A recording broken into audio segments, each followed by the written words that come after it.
موت اس قدر تکلیف نہیں پہنچاتی جس قدر ان دو لوگوں کی جدائی تکلیف پہنچاتی ہے۔ آخر وہ کون سے دو لوگ ہیں جو موت کے وقت انسان کو بہت یاد آتے ہیں؟ جب انسان پیدا ہوتا ہے تو تین چیزوں کی خواہش کرتا ہے۔ جب انسان کی روح دل اور پھیپھڑوں تک پہنچتی ہے تو یہ وہ لمحہ ہوتا ہے کہ جب انسان زندگی میں پہلی مرتبہ موت ایک ایسی تلخ اور کڑوی حقیقت ہے جس کو دنیا کے ساتھ محبت کرنے والا انسان کسی بھی حال میں قبول نہیں کرنا چاہتا۔ دنیا کو اپنا سب کچھ سمجھنے والا، نفسانی خواہشات کی پوجا کرنے والا، اپنے نفس امارہ کو خدا ماننے والا انسان موت کو کبھی بھی قبول نہیں کرتا۔ جبکہ اسی موت کے بارے میں اللہ رب العالمین نے قرآن کریم کے اندر ارشاد فرمایا موت ہر ایک جاندار چیز نے موت کا مزہ چکھنا ہی چکھنا ہے۔ ساری زندگی یہی سوچتا رہتا ہے کہ لوگ کیا کہیں گے۔ صاحب لوگ آخر میں بس یہی کہتے ہیں کہ انا للہ و انا الیہ راجعون۔ جب موت کا وقت قریب ہوتا ہے، جب نزاع کا وقت قریب ہوتا ہے تو انسان کے دل سے دماغ سے سب کچھ نکل جاتا ہے۔ انسان کے دل اور دماغ سے سب کچھ نکل جاتا ہے۔ مرنے والا سب کچھ بھول جاتا ہے، اپنی دولت، جائیداد، عزیز و اقارب، دوست، رشتہ دار، سب کچھ بھول جانے کے باوجود بھی انسان کو دو لوگ بہت یاد آتے ہیں۔ ان دو لوگوں کو دیکھنے کے لیے یہ تڑپتا ہے، یہ ترستا ہے، روتا ہے، چیختا ہے، مگر اس کی چیخ کوئی نہیں سنتا۔ یہ روتا ہے، رو بھی نہیں پاتا۔ وہ کون سے دو لوگ ہیں؟ موت اسے اس قدر تکلیف نہیں پہنچاتی جس قدر دو لوگوں کی جدائی اسے تکلیف پہنچاتی ہے۔ آخر وہ کون سے دو لوگ ہیں؟ رسول کریم صلی اللہ علیہ وسلم نے فرمایا، جب مسلمان کی موت کا وقت قریب ہوتا ہے تو اس کے ماتھے پر پسینہ آنا شروع ہو جاتا ہے۔ پتہ ہے یہ پسینہ کیوں آتا ہے؟ کس وجہ سے آتا ہے؟ اس وجہ سے آتا ہے کہ مرنے والا اپنے گناہوں کی کثرت اور نیکیوں کی کمی کی وجہ سے اللہ کی پاک بارگاہ میں شرمندگی محسوس کر رہا ہوتا ہے۔ جب شرم محسوس کر رہا ہوتا ہے تو اس وقت اس کے ماتھے پر پسینہ آنا شروع ہو جاتا ہے۔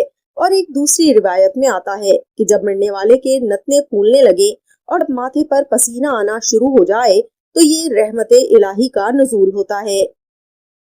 ایک روایت میں یہ بھی آیا ہے، انسان جب پیدا ہوتا ہے تو تین چیزوں کی خواہش کرتا ہے۔ کہتا ہے میرا نام اچھا ہو، کہتا ہے میرا مکان اچھا ہو، اور کہتا ہے میرا لباس اچھا ہو۔ لیکن یہ بھی قدرت کا قانون ہے کہ جب انسان مرتا ہے تو یہ تینوں کی تینوں چیزیں بدل جاتی ہیں۔ جو نام ہوتا ہے وہ مردوں میں تبدیل کر دیا جاتا ہے، جو مکان ہوتا ہے وہ قبر میں بدل دیا جاتا ہے، اور جو خوبصورت سا سفید لٹھے کا سوٹ ہوتا ہے وہ کفن میں بدل دیا جاتا ہے۔ حضرت مولانا جلال الدین رومی رحمت اللہ علیہ فرماتے ہیں کہ ہمارے محلے میں ایک شخص زندگی اور موت کی جنگ لڑ رہا تھا۔ اس کے چھوٹے بچے تھے۔ بچوں نے جب باپ کو مرتا ہوا دیکھا تو دوڑ کر میرے پاس آئے، اپنے توتلے لہجے میں ننھے سے ہاتھ جوڑ کر کہنے لگے، چاچو جی ہمارا باپ اس دنیا فانی سے رخصت ہو رہا ہے، ہمیں یتیم کر کے، ہمیں اکیلا چھوڑ کر اس دنیا فانی سے اگلے جہان کو جا رہا ہے، لہٰذا میری ماں آپ کو بلا رہی ہے کہ آپ آ کر میرے باپ کو کلمہ پڑھنے کی تلقین کریں۔ میرا باپ کلمہ نہیں پڑھ پا رہا۔ حضرت مولانا جلال الدین فرماتے ہیں کہ مجھے ان ننھے بچوں پر ترس آیا، ان کے توتلے لہجے اور ننھے ہاتھوں پر ترس آیا۔ میں اٹھا، ان بچوں کے ساتھ ان کے گھر آیا، کمرے کے اندر داخل ہوا تو دیکھا درمیان میں وہ شخص پڑا ہے، زندگی اور موت کی جنگ لڑ رہا ہے۔ گرد و نواح عزیز و اقارب، دوست، رشتہ دار بیٹھے ہیں، اس کے مرنے کا انتظار کر رہے ہیں، اللہ سے موت مانگ رہے ہیں، بچائے صحت یابی کی دعا کر رہے ہیں، اللہ اسے جلد ہی موت دے دے، بیچارہ تکلیف میں مبتلا ہے، بیچارہ درد میں مبتلا ہے، اسے موت ہی دے دے۔ میں گیا، اس کے سرہانے بیٹھ گیا، سورہ یاسین کی تلاوت شروع کر دی۔ جب میں نے سورہ یاسین کی تلاوت شروع کی، قدرت کا قانون ہے کہ جب انسان پر نزاع کا عالم طاری ہوتا ہے، نزاع کا وقت ہوتا ہے تو اللہ تعالیٰ انسان کی آنکھوں سے دیکھنے کی صلاحیت چھین لیتا ہے۔ موت کے وقت اللہ تعالیٰ کانوں سے سننے کی صلاحیت بھی چھین لیتا ہے۔ لیکن جب میں نے سورہ یاسین پڑھی شروع کی تو اللہ تعالیٰ نے اسے مرنے والے کو ایک بار پھر سے بولنے کی توفیق دی، ایک بار پھر سے دیکھنے کی ہمت دی۔ وہ مرنے والا ایک دم کہنے لگا، میرے بچے کہاں ہیں؟ میرے بچوں کو لے آؤ۔ بچے دوڑ کر آئے۔ جی ابا حضور، توتلے لہجے میں رو کر کہنے لگے۔ جی ابا حضور، کیا کہنا چاہتے ہیں؟ میری بیوی کہاں ہے؟ بیوی دوڑ کر آئی۔ جی میرے سرتاج، کیا کہنا چاہتے ہیں؟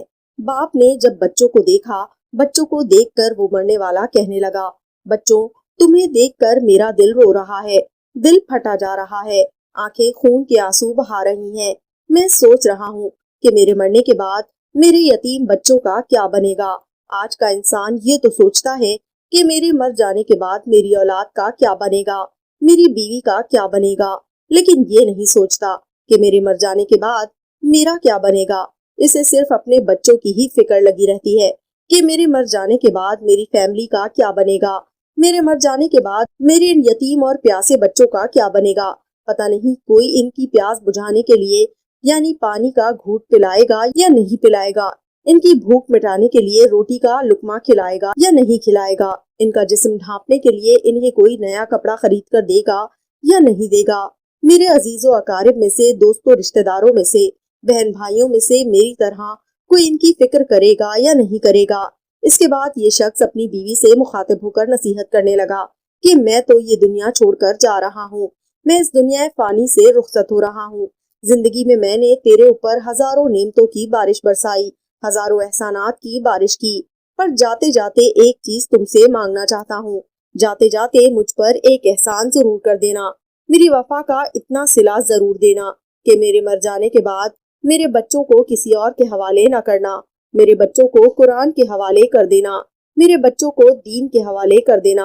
جب میرے بچے قرآن کے حوالے کرو گی، میری قرآن کی تعلیم کے لیے مسجد میں بھیجو گی، تو جب میرے بچے اپنے توتلے لہجے میں بسم اللہ پڑھیں گے تو اللہ تعالیٰ کو مجھ پر حیا آئے گی، اللہ تعالیٰ حیا کرے گا کہ اس کے بچے میرا نام لے رہے ہیں اور میں بچوں کے باپ کو عذاب میں مبتلا کروں، یہ میری رحمت گوارا نہیں کرتی۔